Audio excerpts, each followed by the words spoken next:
Hello. भाभी भैया कहाँ है? अरे दीदी आप नमस्ते। अरे नमस्ते छोड़िए भाभी, भैया कहाँ है? भैया को दीजिए फोन। दीदी आपके भैया घर पर तो नहीं है, वो तो काम के सिलसिले में बाहर गए हैं। पर बात क्या है दीदी, आप मेरे से नहीं बोल सकते हैं? नहीं, भैया से मेरा काम था। अरे दीदी भैया भी नहीं है, आएंगे तो मैं बता दूंगी। बात क्या है वो तो बताइए। भाभी मैं बस इतना बोलूंगी कि मैं आपसे बात नहीं करना चाहती हूँ। रखिए फोन। घर में भैया आते हैं तो बोल दीजिएगा मेरे पास फोन करने के लिए। ये ननद रानी का तो तेवर खत्म होता ही नहीं है। दूर होने के बाद भी मुझे सुनाने से बाज नहीं आते हैं। मैं ही इनका बड़ा दुश्मन हूँ ना। आखिर बात क्या हो सकती है? कभी तो ये मेरे पास फोन नहीं किया करते थे। जरूर कोई बात होगी, छोटी जरूर जानती होगी। अरे माँ तुम्हें पता है मेरी ननद है ना, तलाक देने वाली है अपने पति को। ये क्या बोल रही है बेटा तू? अरे बेटा तुम्हारी ननद तलाक दे देगी तो अपने मायके में आकर के बैठ जाएगी, फिर तुम लोग को जीना मुश्किल कर देगी। अरे माँ मुझे क्या जीना मुश्किल करेगी, मैं तो उसको अपनी मुट्ठी में रख ली हूँ। अरे फिर भी बेटा आ करके तो तुम लोग को साथ ही रहेगी ना, फिर उसका जिंदगी भर का खर्चा पानी तुम लोग निभा देगी। अरे माँ मेरा क्या है, ओ मेरी जेठानी जानेगी। भला मैं अपनी ननद के लिए खर्चा पानी अपना क्यों बर्बाद करूँ? पता है ना आज के दौर में 10 रुपया भी नहीं किसी को देता, और अपनी ननद के लिए मैं अपना पति का कमाई उस पर लुटाते रहूंगी। मैं क्या तुम्हें पागल दिखती हूँ? मैं तो हमेशा उसके सामने बोलते रहती हूँ कि मेरे पति अच्छा से कमाते नहीं है, जो कमाते हैं बड़े भैया कमाते हैं, उनसे देखिए कीजिए।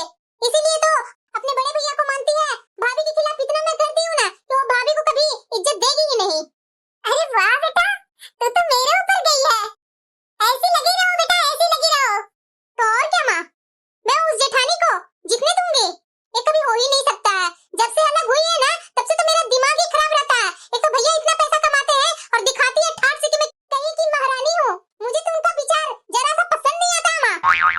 छोटी सुनाई नहीं दे रहा है मैं क्या बोल रही हूँ? लगता है मेरी बात ये जेठानी सुनी नहीं है, अगर सुनती ना तो भी ये लड़ाई चालू कर देती। हाँ दीदी आपने कुछ बोला क्या? जरा ये बता मुझे, ननद रानी तुम्हारे पास फोन की थी? नहीं नहीं नहीं नहीं दीदी मेरे पास फोन नहीं किया है। मुझे बेवकूफ मत बना छोटी, बताएगी कि ननद रानी फोन क्यों किए थे तुम्हारे पास? दीदी मेरे से बात नहीं हुई है ननद रानी का, तो मैं कैसे आपको बता दूं? उनसे मेरी बात होती तो मैं जरूर बता देती आपको। चलो कुहू अब अपने घर आ गई है तुम। ननद रानी अरे दीदी आप, नमस्ते दीदी।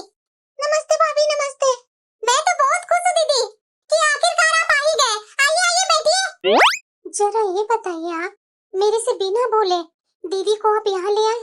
अरे दीदी को यहाँ लाने से पहले एक बार मेरे से आप बात तो कर लेते ना। क्या मैं बात करता? अच्छा ठीक है चलिए रूम में बात करते हैं। दीदी आपने देखा क्या भाभी? यही कहूँ दीदी कि मेरी जेठानी हम लोग के सामने कुछ बात नहीं की भैया के साथ, वो अपने कमरे में ले जाकर के भैया से बात करने गए हैं। इसका मतलब आप समझ रहे हैं दीदी? कहना क्या चाहते हैं भाभी आप? अरे दीदी आप इतना बेवकूफ है, आपको इतना सा समझ में नहीं आ रहा है कि जेठानी हम लोग के पास बात क्यों नहीं करना चाह रही है? वो जरूर बड़े भैया को कान भरने के लिए कमरे में ले गई है कि आपको यहाँ क्यों ले आए बड़े भैया। अच्छा ऐसा है क्या? तो और क्या दीदी आप बहुत भोली भाली हैं। इसी भोलापन के कारण तो दीदी आपको आपके पति बेवकूफ बनाते हैं और यहाँ मायके में आपकी बड़ी भाभी आपको बेवकूफ बनाती है। आप उनकी चालों को समझ नहीं पाते दीदी। मैं हूँ ना, मैं इनके साथ इतने दिनों से रह रही हूँ ना, मुझे पता है बड़ी दीदी कैसी है। मुझे तो ऐसा लग रहा है ना दीदी कि जेठानी जी जरूर भैया को भड़काने के लिए अपने रूम में ले गई है कि आपके खिलाफ खूब भड़काए और भैया आप पर आकर के गुस्सा हो। इधर आइए आप, इधर आइए। अरे क्या हुआ नीलो, वहाँ से डायरेक्ट तुम मुझे कमरे में ले आई? वो लोग क्या सोच रही होगी हमारे बारे में? वो लोग मेरे बारे में क्या सोच रही है नहीं सोच रही है उससे मुझे कोई मतलब नहीं है। मुझे तो बस मतलब इतना है आप कुहू दीदी को उनके ससुराल से वापस क्यों ले आए? अच्छा इस बात के लिए तुम्हें टेंशन हो रही है? क्यों नहीं होगी टेंशन, माँ तो उनका है नहीं इस बुरा भला सोचने के लिए। एक छोटी भाभी है उनकी जो हमेशा वो छोटी भाभी की तरफ रहते हैं और वो उल्टा सीधा बात सिखाती है। वैसे ही कुहू दीदी उसके बातों पर चलते हैं, उनका क्या जिंदगी सही रहेगा? जब तू मेरी बहन से अच्छे से बात नहीं करती है, तुम उसके साथ अच्छा बर्ताव नहीं करती है, तो तुम्हारे साथ कैसे रहेगी? जहाँ उसको इज्जत रिस्पेक्ट मिलेगा वही रहेगी ना। अच्छा तो आपकी बहन मेरे पास आती है तो क्या उन्हें मैं पीटती हूँ? इतनी मेरी औकात है? अरे मेरी औकात उनके सामने कुछ नहीं है। एक जरा सा भी ऊंचा शब्द में मैं उनसे कुछ बोल नहीं पाती हूँ, इतना मुझे उनसे डर लगता है। याद है ना आपको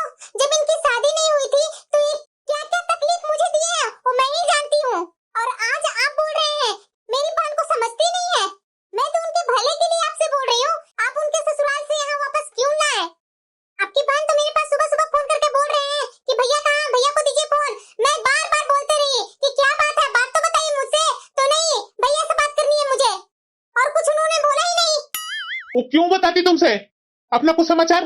अगर वो बताती तो तुम क्या एग्री होती करने के लिए? नहीं ना। एक तो मेरी बहन इतनी तकलीफ में है और उसके बाद भी मेरी बहन यहाँ आई तो तुम्हें बहुत बुरा लग रहा है। एक तो माँ मेरी नहीं है कि मेरी बहन को संभाल सके, और एक भाभी है जो तुम उसका साथ कभी देती नहीं है। अरे मैं क्यों उनका साथ दूं? बुरा भला में अगर वो बुरा बोलेगी करने के लिए तो मैं बुरा करूंगी? नहीं, अगर वो अच्छा बोले ना तो मैं 10 कदम उनके साथ साथ मिला करके अच्छा करने के लिए बोलूंगी, लेकिन उनके साथ उनकी बुराई में तो कभी साथ दूंगी ही नहीं मैं। इसीलिए तो मेरी बहन तुमसे कुछ अपना मन का बात नहीं बताती है। मेरी बहन का पति उसे इतना तकलीफ दे रहा है ना, वो मैं जानता हूँ, इसीलिए तो आज जबरदस्ती मैं उसे यहाँ लेकर के आ गया। अच्छा, क्या तकलीफ दे रहे हैं नंदोसी जी? क्या मेरी नंदोसी जी से बात नहीं होती है? उनकी माँ को आपकी बहन अच्छे से रखते हैं तो क्या उनका बेटा गुस्सा नहीं होंगे? उनकी माँ को ना टाइम पर खाना देना, ना नाश्ता देना, खाने के लिए तरसा देना, घर का काम खुद नहीं करते हैं, अपनी बूढ़ी सास से काम करवाते हैं, उनका पति उन पर गुस्सा नहीं होंगे? अरे तू मेरी बहन को पसंद नहीं करती है, इसीलिए उसका पति जो उल्टा सीधा सिखाता है तुम्हें वैसे ही तुम सीख लेती है। मेरी बहन बूढ़ी लाचार औरत पर कभी जाति कर ही नहीं सकती है, इतना मुझे विश्वास है। अच्छा, आपको अपनी बहन पर इतना विश्वास है? याद है ना पिछले बार क्यों यहाँ आए थे? अपनी सास को मार कर यहाँ आई थी, भूल गए? अरे हटो यार, तुमसे बात ही नहीं करना है। हर समय मेरी बहन की गलतियां मेरे सामने लाएगी, उसका परिवार की गलती देखेगी नहीं तुम। मुझे तो ऐसा लगता है कि उसका पति तुम्हारा भाई है, इसीलिए इतना साइड लेती है उसका तुम। मैं कैसे समझाऊं अपने पति को? ये समझने का नाम क्यों नहीं ले रहे हैं? गलती तो इनकी बहन में है, गलती अपनी बहन के परिवार में ही ढूंढ रहे हैं। इन ननद रानी को, छोटी को तो और भड़काने का मौका मिल गया है। मुझे पता है पूरा भड़काएगी ये ननद रानी को। दीदी चाय पीजिए ना, क्यों टेंशन लेकर के आप बैठे हुए हैं? जब आपके भाई मैं आपके साथ बैठी हूँ तो आपको टेंशन लेने की कौन सी बात आ गई? अपना ससुराल का टेंशन छोड़िए और यहाँ मायके में आए हैं तो आराम से खाइए पीजिए मस्ती कीजिए, जो होगा वो देखा जाएगा। जब नंदोसी जी का आपका टेंशन है ही नहीं है तो आप इतना टेंशन लेकर के क्या कर रहे हैं? मैं आपकी जगह पर रहती ना दीदी तो मैं अपने ससुराल का जरा सा भी टेंशन नहीं लेती, मायके में जाती आराम से मस्ती से खाती पीती आराम से जिंदगी बिताती। शायद आप ठीक बोल रहे हैं भाभी, मेरे साथ उन लोगों ने इतना तकलीफ दिया है ना कि मुझे सोच सोच करके बहुत ही टेंशन हो रही है, बहुत ही गुस्सा आ रही है मेरे पति पर मुझे। वो तो भैया को मैंने फोन किया, तभी भैया फोन उठाए, मैंने अपनी सारी हालात के बारे में बताया भैया से, तो भैया देरी नहीं लगाए तुरंत मेरे घर आ गए और मुझे यहाँ लेकर के आ गए। मेरे बड़े भैया तो बहुत अच्छे हैं भाभी, काश मेरी बड़ी भाभी भी होती अच्छी, लेकिन ये बड़ी भाभी को पता नहीं मेरे से क्या जलन है जो हमेशा मेरे पीछे लगी रहती है। जैसे मेरे ससुराल वाले लगे रहते हैं वैसे ही मेरी भाभी मेरे पीछे लगे हुए रहते हैं। कोई बात नहीं दीदी, मैं हूँ ना आपकी भाभी, मैं हूँ ना आपके साथ, तो फिर बड़ी भाभी आपके साथ रहे या ना रहे, क्या टेंशन है? सही तो ये बोल कर गए कि मैं अपनी ननद को इज्जत देती ही नहीं हूँ। चलो पिछले बार सब जो भी बात किए है ना वो सब भूल करके मैं ननद रानी से अच्छा से बर्ताव करूंगी अब। इसलिए तो भाभी मैं बिना कुछ बोले आपके पास आ जाती हूँ। भाभी आप सही बोलते हैं कि ससुराल का टेंशन छोड़कर अपने मायके में रहिए। मैं तो ये सोच करके आई हूँ भाभी कि मैं अपने पति को तलाक दे करके ही रहूंगी इस बार, मैं अपने ससुराल नहीं जाऊंगी। तलाक? दीदी आप होश में तो है ना? आप ये क्या बोले जा रहे हैं? और छोटी तुम सुन रही है बैठे बैठे, इन्हें क्यों नहीं अच्छे से समझाती है? भाभी आप आ गए बीच में टांग लड़ाने के लिए। आपसे मैंने बोला नहीं ना, तो फिर बीच में आप क्यों आ रहे हैं टोका टोकी करने? ये मेरी लाइफ है, मैं कुछ भी करूं। आप होती कौन हो बोलने वाली?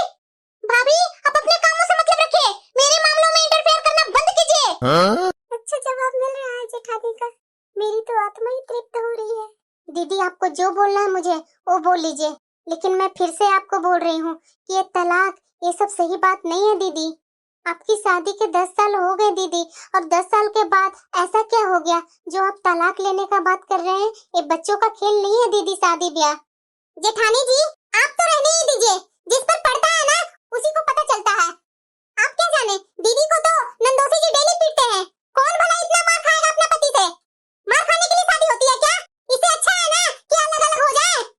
छोटी तो बहुत गलत कर रही है, किसी का हंसता खेलता परिवार को उजाड़ना नहीं चाहिए। दीदी को तो गुस्सा में कुछ समझ में नहीं आ रहा, लेकिन तुम्हारे में अक्ल नहीं है। अरे अभी दीदी को शांत रहने दो, इतना उकसाने की जरूरत नहीं है, ठंडा माहौल होने दो उसके बाद बात होगा। मैं दीदी को उकसा रही हूँ, देख लीजिए दीदी ये जेठानी जी मुझे क्या बदनाम लगा रही है। अरे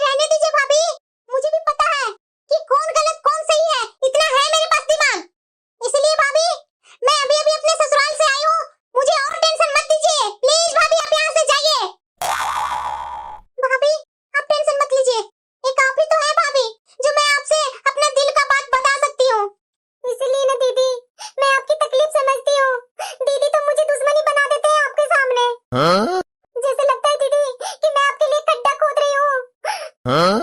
अरे भाभी, ये बड़ी भाभी के बातों पर क्यों ध्यान देते हैं? ये बड़ी भाभी कैसी है जो आपको पता नहीं है? इसीलिए तो मैं जरा सा भी उनके पास रहती हूँ। मैं जब भी अपने मायके आती हूँ तो आपके पास ही रहती हूँ ना। तो और क्या दीदी, मेरे से जो बन पड़ता है वो मैं आपको खिलाती हूँ, चाहे मुझे जो भी बोले बड़ी दीदी। इसलिए तो बोल रही हूँ भाभी, आप टेंशन मत लीजिए, जाइए मेरे लिए स्पेशल कचौड़ियाँ बनाकर लेकर आइए। ठीक है दीदी। और हाँ भाभी, ये चाय ठंडी हो गई है, दूसरी चाय बनाकर ले आइए आप। ठीक है दीदी। मैं तो अपनी बातों से हटूंगी नहीं, मैं उस आदमी से तलाक लूंगी तो लूंगी। कुहू, हाँ भैया। खाना खाई? नहीं भैया, वो छोटी भाभी बनाने गई है। अच्छा, तू ससुराल का बिल्कुल टेंशन मत लेना कुहू, वहां जो भी कुछ होगा मैं देखूंगा, क्योंकि मैं तुम्हारे ससुराल से तुम्हें यहाँ लेकर के आया हूँ। अगर तुम्हारा पति अगर कुछ भी बोलता है वो फोन में रिकॉर्ड कर लेना और मुझे सुनाना तुम। वाह वाह वाह, क्या बहन को भाई एडवाइस दे रहे हैं। अगर ऐसा भाई हो तो बहन का घर कैसे बस सकता है? ऐसा भाई तो बहन का बसा बसाया घर ही उजाड़ देंगे। हो गया तुम्हारा लेक्चर? तुम्हें तो नहीं ना बोल रहा हूँ कि मेरी बहन की सेवा पानी करो तुम, उसके बाद भी मेरी बहन से तुम्हें इतना जलन क्यों है? मेरी बहन का जिंदगी है, वो चाहे जैसे जिए, तुमसे क्या मतलब है? यहाँ आपकी बहन की ही जिंदगी नहीं है, इनके साथ हमारा भी जिंदगी जुड़ा हुआ है। अगर आपकी बहन के लाइफ में कुछ ऊपर नीचे होता है ना, तो हमारे सबका लाइफ ऊपर नीचे होने लगता है। ये बात आप समझ क्यों नहीं रहे हैं? अपनी बहन का घर बसाइए, ना कि उजाड़ने का कोशिश कीजिए आप। अच्छा भाभी, मेरा पति वहाँ मुझे पीट पीट करके मौत का घाट उतार दे तो आपको तो बहुत खुशी होगी। अरे कैसी भाभी आप हैं? आपको जरा सा भी दया नहीं आती आपको अपनी ननद पर? एक तो मेरी माँ नहीं है, अगर मेरी माँ रहती ना तो आपको इतना बोलने का हिम्मत नहीं होती। मेरे साथ ना हो रहा बुरा, बताओ आपके साथ होता तब समझ में आता। अरे कुहू, क्यों अपनी भाभी के बातों में लगी रहती है? मैं तुम्हें बोला ना कि इसकी बातों को सुनना बंद कर, और तुम्हारा कोई काम नहीं है। अरे मेरी बहन की लाइफ में इंटरफेयर करना बंद कर मेरी माँ, और जा यहाँ से तू। कुहू, मैं फिर से तुम्हें बोल रहा हूँ, तुम्हें अपने ससुराल की टेंशन लेने की जरूरत नहीं है। अभी तुम्हारा भाई जिंदा है, अगर तुम्हारे साथ अगर कुछ उल्टा सीधा तुम्हारा पति कुछ करता है तो मैं हूँ। इस बार तो मैं तुम्हारा पति को छोड़ूंगा नहीं, सामने ही उसको कुटाई नहीं कर दिया तो मेरा नाम नहीं। इसलिए तो भैया तकलीफ में मुझे आप ही याद आते हैं। और हाँ, अगर उसका फोन आता है तो फोन मत उठाना तुम। जी भैया। हेलो भाभी नमस्ते। नंदोसी जी, आपसे तो मुझे बात नहीं करनी है, रखिए फोन। भाभी प्लीज फोन मत रखिए, कुहू के पास मैं फोन कर रहा हूँ, कुहू मेरी फोन क्यों नहीं उठा रही है? आप जब अपनी पत्नी को ख्याल नहीं रखेंगे, हर बात पर पिटाई करेंगे, तो बताइए वो पत्नी आपकी फोन कैसे उठाएगी? मुझे तो आपसे ये उम्मीद नहीं थी नंदोसी जी। आप तो मेरे से बराबर फोन करके बोलते हैं कि आपकी ननद ऐसे करती है वैसे करती है। यहाँ मेरी ननद आकर के क्या बोल रही है कि आप लोग मेरी ननद पर जाती करते हैं, डेली डेली आप उनके साथ मार कुटाई करते हैं। अरे आप पति है तो क्या पत्नी को हमेशा कुटाई ही करते रहेंगे? तो आपकी बहन भी मार खाती होगी अपने पति से। भाभी क्या बोल रहे हैं? मैं भला अपनी पत्नी को क्यों मारूंगा? तो मेरी ननद झूठ बोल रही है। हाँ भाभी बिल्कुल झूठ बोल रही है, मैं भला अपनी पत्नी को मारूंगा ही क्यों? उल्टा वही जैसे तैसे बोलती है। मैं तो कितना बर्दाश्त करता हूँ, और कल भी बर्दाश्त ही करके बैठा था। अपने भाई को फोन करके बुला ली और निकल गई यहाँ से। मेरी माँ कितना तकलीफ में है, मेरी माँ की तबीयत खराब है, मैं माँ को हॉस्पिटल में लेकर हूँ, और मैं अपनी पत्नी के पास फोन लगा रहा हूँ कि तू मेरी माँ के पास आ जा, लेकिन मेरी पत्नी मेरी फोन नहीं उठा रही है। आप मुझे बेवकूफ नहीं बना सकते नंदोसी जी, अपनी माँ का बीमारी का बहाना क्यों बना रहे हैं? अच्छा, तो दीदी नंदोसी जी से बात कर रहे हैं, मैं भी तो सुनूं। भाभी मैं झूठ नहीं बोल रहा हूँ, मेरा विश्वास कीजिए। आप अपनी उस ननद की साइड ले रहे हैं जिस ननद ने आपके बारे में मेरे सामने कितनी बुराइयां करती है। जो भी हो नंदोसी जी, वो मेरी ननद है, वो मेरे बारे में बोल सकते हैं, लेकिन आप मेरी ननद के बारे में इस तरह से मत बोलिए। यहाँ अपने मायके में इतना झूठ नहीं बोल सकती है मेरी ननद, इतना है मुझे अपनी ननद पर विश्वास। आप जरूर उन्हें मारे पीटे होंगे, तभी आकर के यहाँ मेरे से, अपने भाई से, सबसे बोले जा रहे हैं। इतनी झूठी तो मेरी ननद नहीं है।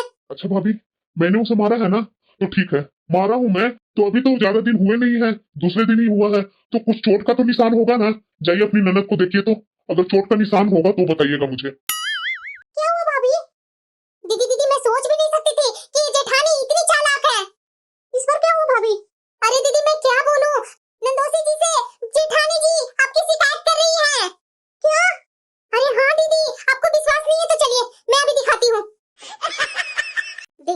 नंदोसी जी, मेरी ननद ने आपसे क्या बोला क्या नहीं बोला वो मैं कुछ नहीं जानती हूँ, लेकिन हाँ मैं इतना जरूर आपको बोलूंगी कि आप लोग दोनों अच्छे से रहिए। क्या इतनी छोटी जिंदगी में लड़ाई झगड़ा करने पर उतावले रहते हैं? अरे भाभी, मैं लड़ाई झगड़ा नहीं करता हूँ आपकी ननद के साथ। वो तो आपकी ननद ही मेरी माँ के साथ बुरा बर्ताव करती है, तो मैं भला कैसे चुप बैठ सकता हूँ भाभी जी। आखिरकार मैं एक बेटा हूँ, अपनी माँ के साथ बुरा बर्ताव होते कब तक देखूंगा। अगर यही बात के लिए मैं आपकी ननद को कुछ बोल देता हूँ तो वो 10 बातें लगा करके अपने भाई से शिकायत करना चालू कर देती है। और ये क्या, मेरे मोबाइल पर तलाक का मैसेज भेजी है, ये देख करके मेरी माँ की तबीयत खराब हुई है। आपको पता है ना भाभी, एक तो मेरे पापा नहीं रहे, एक माँ ही जिंदा है, और माँ को भी मैं वैसे ही छोड़ दूं। अगर आपकी ननद को मेरे से तलाक लेना है तो ठीक है, मैं भी देने के लिए तैयार हूँ, लेकिन हाँ शांति से ले, गले पर तलवार लगा कर न ले, और हाँ मुझे झूठा बदनाम ना करे। वाह भाभी वाह, क्या आपके कारनामे हैं। ये क्या बोल रहे हैं दीदी आप? मेरे पर आपका जोर नहीं चला तो मेरे पति से मेरी शिकायत कर रहे हैं। छी भाभी, आप इतना हद तक गिर जाएंगे ये मैं कभी सोची नहीं थी। कल तक तो मैं आधा मन से बोल रही थी तलाक लेने के लिए अपने पति से, लेकिन आज मैं दृढ़ निश्चय के साथ बोल रही हूँ कि मैं उस आदमी से तो तलाक लूंगी ही लूंगी। अब मैं उस आदमी के साथ 1 मिनट भी रहना बर्दाश्त नहीं करूंगी। दीदी आखिरकार आप लोग में इतनी बड़ी क्या बात हो गई जो आप तलाक लेने के लिए उतावली हो रहे हैं? अरे दीदी, आप 10 साल उस आदमी के साथ बिताए हैं, ऐसे कैसे आप बोल रहे हैं?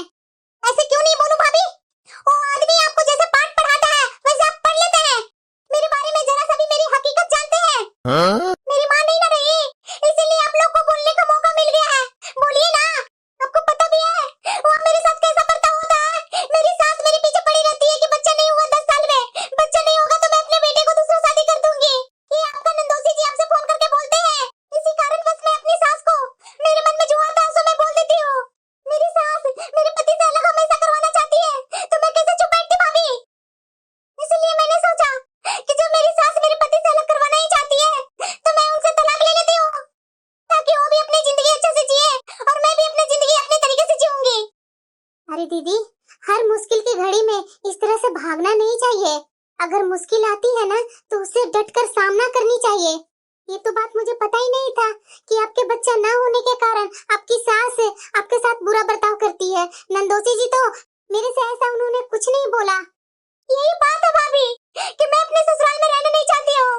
मेरी सास को एक बार ही चाहिए। मैं हॉस्पिटल का चक्कर लगा लगा कर थक गई हूँ भाभी। सब डॉक्टर ने बोला कि आपका सब सही है, एक बार अपने पति को लेकर के आओ, लेकिन मैं अपने पति से बात करी कि चलिए एक बार हॉस्पिटल चलिए, आप अपना दिखवा लीजिए, लेकिन मेरे पति मेरे ऊपर सीधा गुस्सा हो जाते हैं कि मेरी में कोई कमी नहीं है, कमी है तो तुम्हारी में है, मैं नहीं जाऊंगा हॉस्पिटल। अरे भाभी, अगर कमी है तो उसे डॉक्टर ठीक करेगी। इस तरह से भागने से समस्या का हल नहीं ना होता है भाभी। इसलिए मैं सोच रही हूँ कि इससे अच्छा है कि हम लोग अलग हो जाएं। अरे दीदी, अलग होना ही समस्या का हल नहीं है। तो और क्या करूं भाभी? मैं भी अपना कुछ दूसरा हाल देख लूंगी। यहाँ भैया है ना, भैया मेरी जिंदगी भर देखभाल कर लेंगे। अरे दीदी, थोड़ा ठंडा दिमाग से सोचिए और उसके बाद कुछ डिसीजन लीजिए। ऐसे गुस्सा गुस्सी में डिसीजन नहीं लिया जाता है।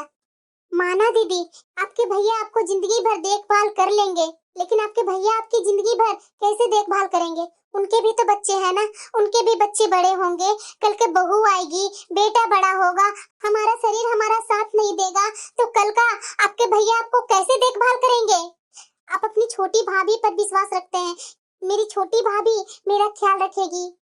माना दीदी, कुछ टाइम के लिए आपका ख्याल रख देगी। क्यों? क्योंकि मेरे से उसकी जलन है, इसलिए तो वो आपका ख्याल रख सकती है, लेकिन आने वाला समय में दीदी कितना दिन तक आपका वो साथ देगी? नहीं देगी।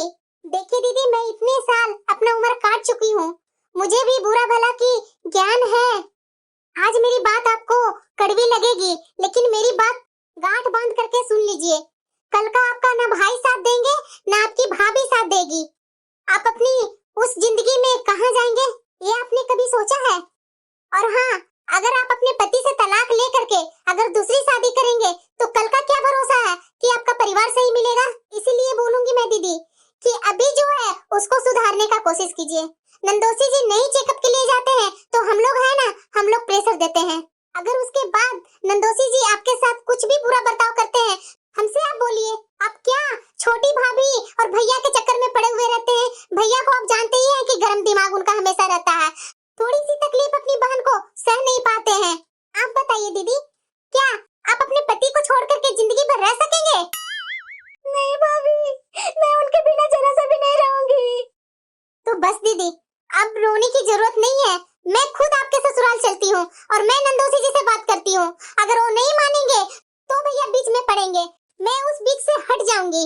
भाभी, अगर मेरे पति में कुछ कमी निकली तो कोई बात नहीं दीदी, आजकल के तो मेडिकल कितना आगे बढ़ गया है, असंभव को संभव काम होता है। लेकिन आप अपने बारे में तो बताइए कि मेरे साथ ये दिक्कत है, तभी तो हम लोग कुछ कर पाएंगे। और पैसे का तो आप बिल्कुल टेंशन मत लीजिए, हम लोग हैं ना। अगर उससे भी नहीं बनेगा तो अनाथालय से बच्चा गोद ले लीजिएगा।